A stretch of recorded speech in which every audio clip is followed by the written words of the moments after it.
com mais um programa Papo Reto Sem Mimimi, nesse domingo pela Rede Brasil de Televisão. A cada semana, mais audiência e, logicamente, é pela qualidade dos nossos convidados. Aqui comigo, sempre na bancada, entrevistando, estimulando os nossos convidados, o Vitor Marques, esse jovem talento da advocacia brasileira, que hoje é meu assessor especial de plenário de assuntos legislativos no Congresso. Hoje, nós temos o prazer de receber um amigo de longa data, um dos profissionais que mais entende de tributos e administração tributária no nosso país. Tanto é que ele é o presidente do Sinifisco, o Sindicato dos Auditores da Receita Federal do Brasil. Kleber Cabral, meu amigo, muito obrigado por abrir esse espaço na agenda aqui no nosso Papo Reto. E já porque hoje nós temos muita coisa para falar, quando se fala com o Kleber, se lembra de reforma administrativa, que é a luta incessante na preservação de direitos dos servidores públicos, se fala em reforma tributária, mas eu gostaria de já começar preocupando com as manifestações do líder do governo na última quinta-feira, na reunião de líderes do Senado, dando conta do interesse de, já na próxima quinta-feira, se pautar a PEC 186 e mais alguns itens da PEC de fundos públicos ou da PEC do Pacto Federativo, condicionando nisso ao prolongamento na Constituição do orçamento de guerra e também condicionando ao auxílio emergencial para milhões de brasileiros, que nós defendemos agora. Não queremos que o servidor pague essa conta. Kleber Cabral, uma boa noite para você. Eu já gostaria de a gente não perder tempo, não, que você já pudesse dizer o que está se passando com os servidores públicos, quais são as expectativas em relação a essa PEC emergencial pautada agora, com conteúdos que podem até reduzir salário de servidores, congelar direitos, e a reforma administrativa que o governo mandou para a Câmara também. Boa noite, senador. Boa noite, Vitor. Boa noite aos telespectadores do programa Papo Reto. É uma honra poder participar e falar para o Brasil através desse programa, senador. Olha, não faltam realmente problemas para o serviço público e para a sociedade brasileira, que mais precisa dos serviços públicos. Nós temos no Brasil uma enorme desigualdade social, então tem realmente os mais ricos que pouco demandam, pouco precisam dos serviços públicos, mas a grande maioria dos brasileiros precisam de segurança, de educação, de saúde, de fiscalização, precisam de serviços públicos. Por isso que a gente vê com enorme preocupação o movimento que o governo está fazendo agora, tentando juntar aquelas três PECs, 186, 187 e 188, para, de certa forma, buscar, com o auxílio emergencial, que é uma demanda necessária da sociedade agora, mas tentar fazer com que quem pague a conta desse auxílio emergencial não somos os mais ricos, não é o topo da pirâmide social, não, vão ser os servidores públicos, uma parte dos servidores públicos, porque nós veremos lá mais adiante que judiciário e legislativo não serão tocados, mas o executivo, que é onde está justamente a área de educação, de saúde, de segurança, que são essas áreas que a população mais precisa. Então, a gente vê com uma enorme preocupação esses movimentos do governo, a gente sabe que o governo está com um bom diálogo com a Câmara e com o Senado, mas a gente espera que haja freios em relação a isso, porque a sociedade não merece, de um lado, ter o auxílio emergencial e, por outro lado, ter prejuízo quanto aos próprios serviços públicos. Isso, senador, está muito amarrado com as outras reformas, ou seja, a questão da reforma administrativa, ela foi colocada pelo governo, e aí eu preciso dizer, com muita franqueza, aquilo é um verdadeiro cavalo de Troia, um presente grego. Tem um discurso que é completamente diferente do conteúdo, aquele brocardo popular, por fora bela viola, por dentro pão bolorento. Essa é a verdade. Então, a reforma administrativa apresenta assim para a população: vamos combater os privilégios. Quem é que não quer combater privilégios? Né? Vamos acabar com os super salários. Quem que não acha isso justo e razoável? O Estado tem servidores demais. O fato é que nada disso está no projeto. Né? Não há ali nenhum combate a privilégios. Né? Quer dizer, você tem um discurso, por exemplo, tem muitos assessores em determinados poderes. Você pega o caso da Alerj no Rio, por exemplo, uma quantidade enorme de comissionados, de benesses. Você pega, por exemplo, aqueles Judiciário e Ministério Público que tem 60 dias de férias. Quem é o brasileiro que tem 60 dias de férias? Você pega esses casos e que isso toca no brasileiro. Puxa, isso é um privilégio, isso é um excesso, isso não pode. Né? Nós estamos aí com as contas complicadas do país e essas coisas têm que acabar. Só que a hora que você vai ver no texto, não tem nada disso. Não tem nada. Então, a narrativa é uma e a realidade do texto é outra.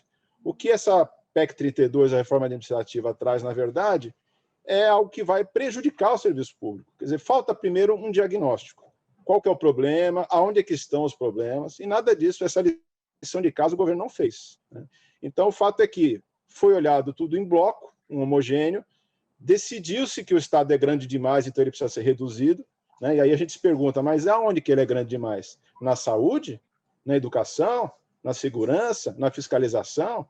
A gente não vê o Estado grande demais nessas áreas prioritárias para a sociedade. Né? E aí ele cria, através dessa reforma administrativa, algumas questões muito perigosas. Eu vou tentar resumir. Uma das questões que mais nos deixa preocupados é a questão de que ele acaba, de forma geral, com a estabilidade do servidor público. Ele trata aquilo como se fosse um privilégio do servidor, né, que não pode ser mandado embora sem razão. Com razão, todos sabem, né, e acontece de fato, todos os anos, diversos servidores públicos são demitidos, né, através das suas corregedorias, são demitidos, mas a previsão que ele quer colocar é que ele possa ser demitido também sem justa causa. Né? E veja como é que isso é perigoso. Né? Os governos eles se alternam, né? Existe a democracia, as votações, os governos são eleitos e se alternam ao longo do tempo. Então, imagina se a cada 4 anos um prefeito ou um governador, né? No governo federal sempre há uma vigilância muito maior da imprensa, mas imagina o nosso Brasilzão aqui, né? E a gente com milhares de prefeituras e governos, cada 4 anos muda todo mundo. Agora eu vou tirar toda essa turma que eu não conheço, não sei quem é, e vou botar os meus apaniguados. Então, a estabilidade, né, isso que eu preciso falar para os brasileiros, é uma proteção para a sociedade, não é proteção para o servidor, proteção para a sociedade. Nos Estados Unidos, Major, há 100 anos atrás, eles perceberam isso. Né? Era uma eleição os democratas, nos outros republicanos, e eles perceberam que cada 4 anos eles mandavam todo mundo embora e chegava todo mundo do zero. Isso não era bom para o Estado e para a sociedade. É preciso que haja servidores de carreira, profissionais, concursados, que mantenham os órgãos atuantes, independente dos governos que vêm e vão, de plantão. Né? E essa reforma administrativa, ela abala esse pilar da estabilidade do servidor público. E cria um outro problema, que é o chamado vínculo de experiência. Né? Então, hoje, né, eu sou auditor fiscal da Receita Federal, passei no concurso público, já se vão aí 23 anos. E aí, existe um concurso público de várias fases, um concurso público difícil, depois tem uma fase que ainda é a segunda etapa do concurso, né, onde tem um curso preparatório, né, e isso também se repete em outras instituições, na Polícia Militar, por exemplo, também, e aí você é investido do cargo, né, e aí você passa a ser detentor daquela função. Com esse vínculo de experiência, não, você vira uma espécie de trainee. Depois de passar pelo concurso, você vira uma espécie de trainee. Você ainda não é o servidor, né? Não é auditor, não é policial, você é uma espécie de trainee. Aí você fica 3 anos de trainee, e aí vão avaliar, não se sabe com que critérios, se você fica ou não. Então, imagina que você tenha 100 vagas, eles vão pegar 500 trainees, e no final dos 500 trainees vão ficar 100. Com que critério? Né? Não vai ficar o critério daquele que é mais simpático ao partido da ocasião, aquele que é apadrinhado pelo político, pelo poderoso. Né? Então, isso tudo é uma burla, né, ao concurso público, que é um grande instrumento democrático que permite que as pessoas sejam selecionadas pelo mérito para compor, né, as carreiras do serviço público. Então, são questões assim, muito perigosas, senador, que estão lá na PEC 32. Né? Agora, a gente fica nesse momento, por uma questão de urgência, mais preocupado com a questão das PECs 186, 187, 188, porque ela deve estar vindo agora. Quer dizer, ela deve estar realmente sendo colocada em discussão já na próxima semana, e discussões muito importantes, quer dizer, uma emenda constitucional discutida num momento como esse, e a gente se preocupa demais que isso tudo seja muito atropelado, né? E, em paralelo a isso, a nossa aflição de não ver a reforma tributária sendo pautada, que, a nosso ver, na verdade, a única reforma capaz de mudar os rumos econômicos do país, de fazer retomar a economia, de gerar emprego, de gerar aumento de demanda, é a reforma tributária. Nós precisamos de uma reforma tributária que caminhe pela simplificação, é importante, mas não é suficiente. Precisamos que a carga tributária que recai sobre os ombros dos brasileiros, ela seja distribuída de forma justa. Nós sabemos que hoje ela é extremamente injusta. Quem mais paga imposto no país são os mais pobres, através do consumo, né? Nas suas compras no supermercado, na conta de luz, está tudo cheio de tributo infiltrado ali na conta, né? A classe média assalariada é que paga muito imposto no Brasil. Os ricos e muito ricos pagam muito menos do que poderiam, muito menos do que é cobrado nos países ricos, nos países da OCDE, nos Estados Unidos, Japão, etc. Então, nós precisamos de uma reforma tributária que, ainda que não seja uma solução de um passo só, mas que a gente caminhe na direção certa, né, de termos uma distribuição dessa carga tributária, né, mais justa. Aí você vai ter mais dinheiro, né, um pouco mais de dinheiro nas classes mais baixas, isso estimula o consumo, ou seja, é bom para a economia, né, vai dinamizar a economia, gerar emprego, e no final vai terminar até com um incremento de arrecadação tributária, mas com uma distribuição, né, com mais justiça fiscal. Nós vamos para um rápido intervalo e já voltamos com o Vitor Marques, que está acompanhando todos os passos da reforma tributária, da comissão mista, que, olha, nós precisamos explorar os poucos minutos que nós estamos colocando, que a população vai percebendo. Ele fala fácil, ele sabe o que está falando, ele não vai no economês ou no tributarês puro, não. A população fica sabendo o que está acontecendo. Vamos para um rápido intervalo e já voltamos.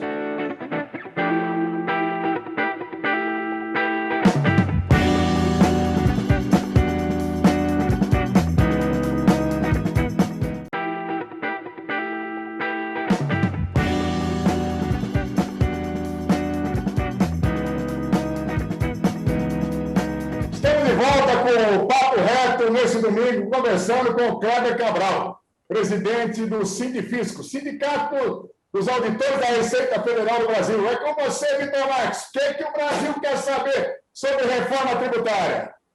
Kleber, é um prazer estar contigo, conversando contigo. Nesse primeiro bloco, você deu uma verdadeira aula para a gente sobre a importância do funcionalismo público para o Brasil. Já sobre a reforma tributária, tem duas propostas principais no Congresso, a PEC 45 e a PEC 110. As duas principalmente discutem o imposto sobre o consumo. Você entende que é o modelo ideal de se começar a discutir a reforma tributária? Não seria o caso de começar uma discussão sobre a tributação sobre a renda, sobre a propriedade também? Qual que seria a sua visão sobre esse início de reforma tributária? Se o que o Congresso está discutindo é o melhor nesse momento. E se você puder explicar para a dona Maria, para o seu João, qual seria o impacto direto se, por exemplo, a PEC 45 fosse aprovada, que nos parece que traria muito prejuízo para a população, principalmente para a classe média mais pobre, que vai trazer aumento sobre hospitais, sobre a saúde, sobre a educação. Qual é a sua opinião sobre isso? E só um ponto também sobre a reforma administrativa, que se você puder comentar mais um pouquinho, eles vendem como se a reforma administrativa fosse a solução para o Brasil, resolveria todos os problemas, como se o mal do Brasil fosse o funcionalismo público, que está longe de ser verdade. Qual que é a sua opinião sobre essa satanização do funcionalismo público? Porque o governo vem perseguindo tanto o funcionalismo público nesses anos. O Paulo Guedes chegou a dizer que iria colocar uma granada dentro do bolso do funcionalismo público. Se você puder também explicar para a população qual seria o impacto direto dessa precarização do funcionalismo público, dessa desmotivação do funcionalismo público, porque isso pode afetar, inclusive, de novas pessoas a participarem dos concursos, para serem funcionários públicos. Qual que é a sua opinião sobre isso também? Legal, Vitor. Bom, sobre a reforma tributária, né? A minha visão, quem deveria ser protagonista dessa discussão é o governo federal. Ele é quem tem a capacidade de fazer os cálculos, de se articular com os governadores, com os prefeitos, e isso, de fato, não vem acontecendo, né? Já passou 2 anos do governo, e o único projeto que o governo federal apresentou foi aquele da CBS, de unir PIS e COFINS, que é uma coisa assim, modesta, né? Muito pequena dentro dos desafios que existem. Tá? E aí, nesse vazio, nesse vácuo de poder, de atuação, a Câmara acabou propondo a PEC 45 e lá no Senado a PEC 110. A 110 ela é praticamente o projeto do Raul, né? Que é um projeto que já havia sido discutido com mais tempo, e a PEC 45, aquele estudo do CECIF, do Bernard Api. Né? A PEC 45, a nossa crítica é que ela, de fato, traz ali uma visão muito dogmática e muito literal assim da boa literatura, mas o fato é que nós estamos num país com muitas complexidades e assim é aquele negócio de trocar o pneu com o carro andando. Então você tem que saber que nós não estamos inaugurando um país, inaugurando um sistema tributário do zero. As coisas já existem, né? Então ele iria, de fato, ter como efeito um aumento dos preços dos serviços em geral, né? Os serviços pagam menos imposto do que as mercadorias e produtos no Brasil, e a PEC 45 estabelece como uma espécie de dogma a alíquota única, né, desse novo tributo que iria substituir todos os outros tributos sobre o consumo. Então, ele iria, na verdade, aumentar preço de saúde, preço de educação, preço da cabeleireira, preço de outros produtos. Os serviços, em geral, eles teriam um aumento de preço. Né? Isso é muito complicado, realmente, sobretudo para a classe média, que acaba tendo filho na escola, ainda que seja uma escola que não é uma escola cara, mas tem um filho na escola, tem o seu convênio do plano de saúde, então esses preços tenderiam a aumentar. A PEC 110 que está no Senado, ela tem maior flexibilidade em relação a essas questões das alíquotas, né? E assim, me parece que a movimentação no Congresso, eu estou um pouco otimista em relação à reforma tributária, porque me parece que o Senado deve assumir, e eu torço para isso, que ele assuma um protagonismo em relação a essa discussão, né? Que eu acho que lá a 110 está mais bem arrumada para caminhar. Né? Mas, assim, a nosso ver, não adianta fazer só simplificação se você não mexer com a questão que envolve tributação sobre renda e patrimônio. O que nós gostaríamos mesmo é que houvesse uma tributação sobre o consumo bem mais baixa, como acontece nos países da OCDE, nos Estados Unidos, só que para isso não tem milagre, você precisa cobrar mais renda e patrimônio.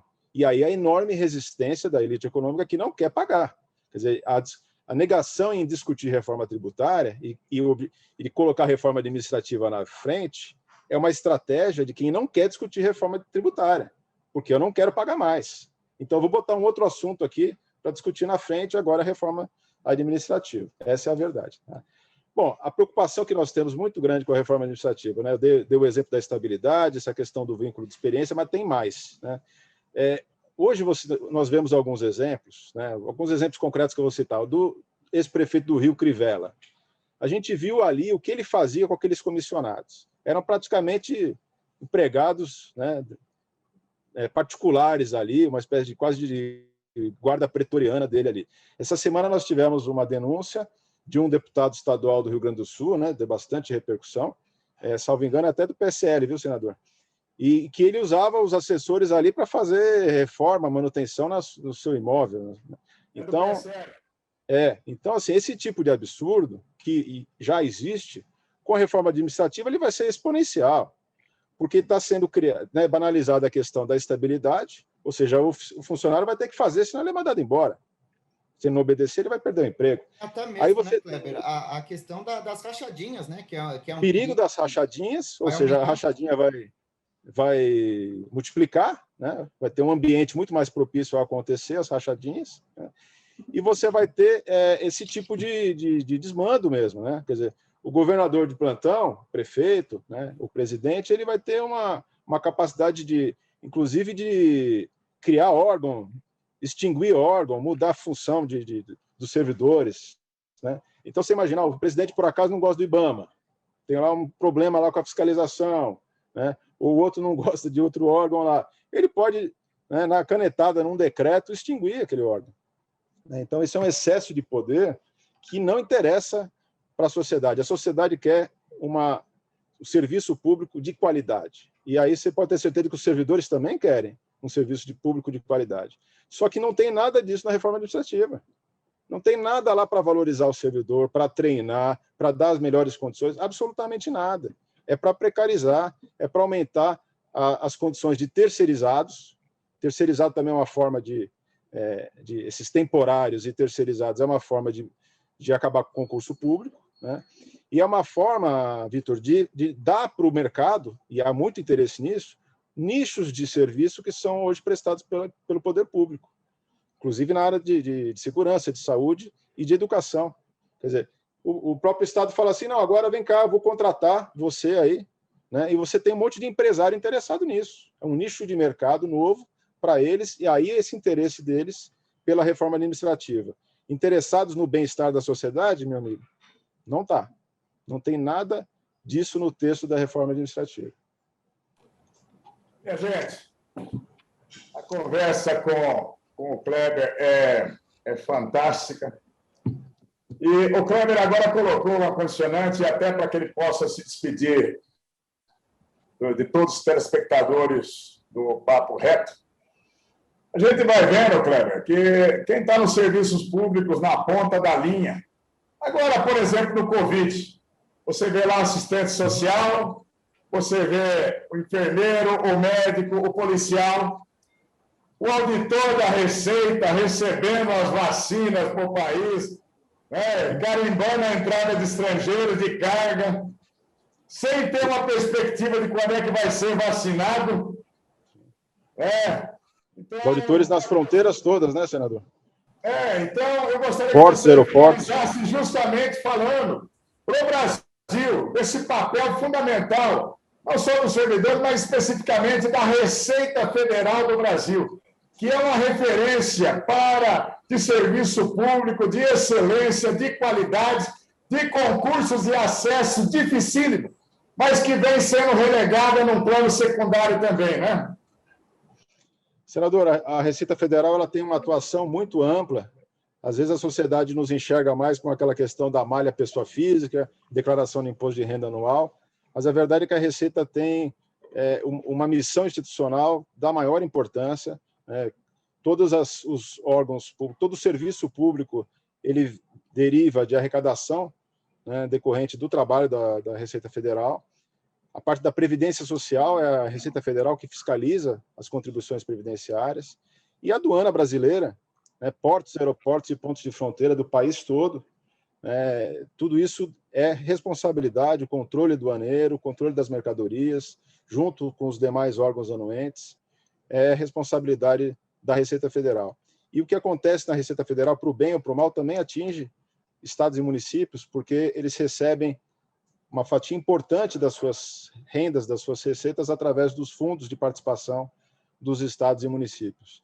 Então, a gente, às vezes se sente um pouco como quem está sozinho clamando no deserto, né? Mas a gente sempre está dizendo para o governo, tentando transmitir ao governo, que valorizar a Receita Federal, valorizar os seus servidores, é importante para a sociedade, é importante para o Estado brasileiro. Eu acho que nós chegamos num ponto, senador, em que o país está com seu déficit fiscal tão grave, as questões das contas públicas estão efetivamente tão desequilibradas, que não é possível que o governo não olhe para dentro da Receita Federal e continue cortando o orçamento, continue criando dificuldade para concurso público, continue criando dificuldade para o dia a dia dos auditores fiscais. Kleber, eu gostaria de te agradecer. Vitor Marques, meu companheiro de luta aí, que agora está na bancada do Papo Reto com a gente. Quero já deixar de pé um convite para que você continue conosco em outros programas muito próximos, porque essa luta que você vem travando não é corporativismo, não é pelo servidor público, não, é pelo país. Isso que você afirmou agora, e eu sou testemunha, mesmo na transição de governo, o quanto vocês tentaram iluminar, dar luz para o governo de como melhorar a eficiência tributária, a prestação de serviço. Eu vi isso acontecer e da sua boca, de companheiros seus, dizendo: Pelo amor de Deus, nos deixe ajudar o país. Mas eu quero te agradecer muito a presença nesse programa. E, gente, no próximo domingo nós estaremos de volta. Esse programa ficou ótimo. Kleber Cabral, presidente do Sindifisco, dando uma aula de cidadania, de conhecimento técnico e do que o Brasil precisa. Boa noite, Brasil. Boa noite, Kleber. Boa noite, Vitor. Boa noite, senador. Boa noite a todos os telespectadores do programa Papo Reto. Gostei muito. Obrigado.